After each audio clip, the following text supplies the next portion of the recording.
Hi, Smart News. There are very few days that you wake up and you say today is going to be a really big news day because you never know what's going to happen. But today is going to be a very big news day because we expect to hear from the president an announcement that will be the end of the war in Afghanistan. And I don't want to talk too much today ahead of that, famous last words, but it got me thinking about a few different things that I thought could provide a little foundation as we await the president's address, which we expect around midday. One of the questions I was thinking about this morning is how do you end a war? How do you end a war? It seems like a very obvious question, right? You win it or you lose it. But is there other paths as well?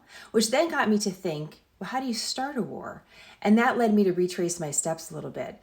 This is a note from President Bush's address on October 7th, 2001, less than a month after 9/11, the 9/11 attacks, where he announces to the nation that we are going to go into Afghanistan. And I listened to this address this morning, and there were a couple key things that stood out to me. The president said that we are going to confront al-Qaeda and Taliban military installations. So again, this announcement wasn't at war with Afghanistan, although that's the way we refer to it, but it was against al-Qaeda and Taliban military installations. The president said, we did not ask for this mission, reiterating that we were attacked. We did not start the war, but we were attacked, so we are responding. And this was a very interesting statement that I thought leads us to some very deep reflection today. He said, in this conflict, there is no neutral ground. If any government sponsors the outlaws and killers of innocents, they have become outlaws and killers themselves. That was the president back in 2001. So now we're going to get the bookend to this. We're going to have an American president 20 years later address the nation, and how he addresses the nation, the tone that he sets, will be a mark in American history. So as we await that news, let's just take a look at a couple things. What's going on in Afghanistan today? I thought this was something that would be interesting for us all to take a look at. This is courtesy of our friends at the Long War Journal. This is a high-ranking official in al-Qaeda. He was often known as in charge of security for bin Laden. There's been a question about his whereabouts over the years. This is apparently him returning to Afghanistan now that Afghanistan is under Taliban control. Watch this gentleman. He's going to take a selfie with him. Note the new SUVs that he's driving into Afghanistan on. So here's the return of an al-Qaeda member in Afghanistan. Let's take a look at what happened a little closer to Kabul. Some of you have likely seen this video before. This is from the LA Times, a journalist that has been following the Taliban walking into a hangar that was previously operated by the Americans. You can see some aircraft there. There's the journalist. He also shared this video as well. You can see some of the American aircraft there. The announcement from the CENTCOM commander, the general in charge of Central Command, again, the region that oversees Afghanistan, mentioned that the planes that we left had been demilitarized, along with a lot of the other equipment that we left at Kabul airport. There's a big question, though, about other equipment that exists, but this is what it looks like at Kabul airport today. I want to show you as well, this is what it looks like inside Kabul. These are from the same journalist, same video. This is a line outside a bank.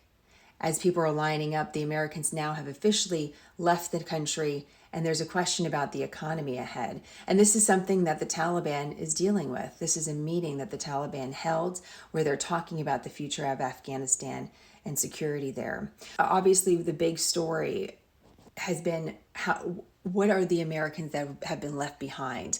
And one of the other things that I did this morning is I've listened to the remarks from the Pentagon several times yesterday, but it's interesting when you stop listening and start reading. And I read through them again. The transcript is on our website.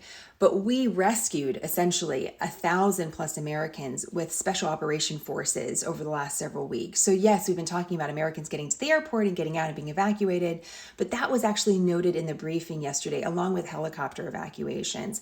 I'm mentioning this because this is a name that I also think you should know, Mark Frerichs. He's an American that was kidnapped by the Taliban more than a year ago. He was a civilian engineer. He was working in Afghanistan. He's a Navy vet, and he was kidnapped in Kabul more than a year ago, and his whereabouts and his status is completely unknown. There's a $5 million reward for information, by the way. The reason why I'm mentioning this is Secretary of State Blinken, when he spoke yesterday, mentioned Mark Frerichs, because we have not received information from the Taliban about Mark Frerichs. He remains an American hostage. So one of the questions that we have now is the 100 plus Americans that remain in the country that desire to leave. This is the number that Secretary Blinken gave yesterday. What is their status now? Are they hostages too? What determines someone being a hostage? So these are the questions that we have. These are a couple different angles ahead of the president's speech. Here's an important speech that you likely have seen before, images before. This was President Bush in 2003 announcing the end of the war in Iraq. This mission accomplished moment has become, one of those moments in American history that will never be forgotten for the wrong reasons for the politician involved, because that the fighting in Iraq continued for many, many years after that. It was not mission accomplished. So what sort of moment will President Biden have today? We're going to wait and we're going to see. We'll watch the tone. Right now, according to the official schedule that is published, it doesn't look like there will be questions asked from the press. So what we're expecting now is an address, a prepared remark from the president. How do you start a war? How do you end a war? We'll be watching. More on Smarter News. And of course, I'll cut some highlights for you from the video from President Biden's speech so that you have easy access to it as well. All right, guys, deep thoughts today. Have a good one. I'll see you soon.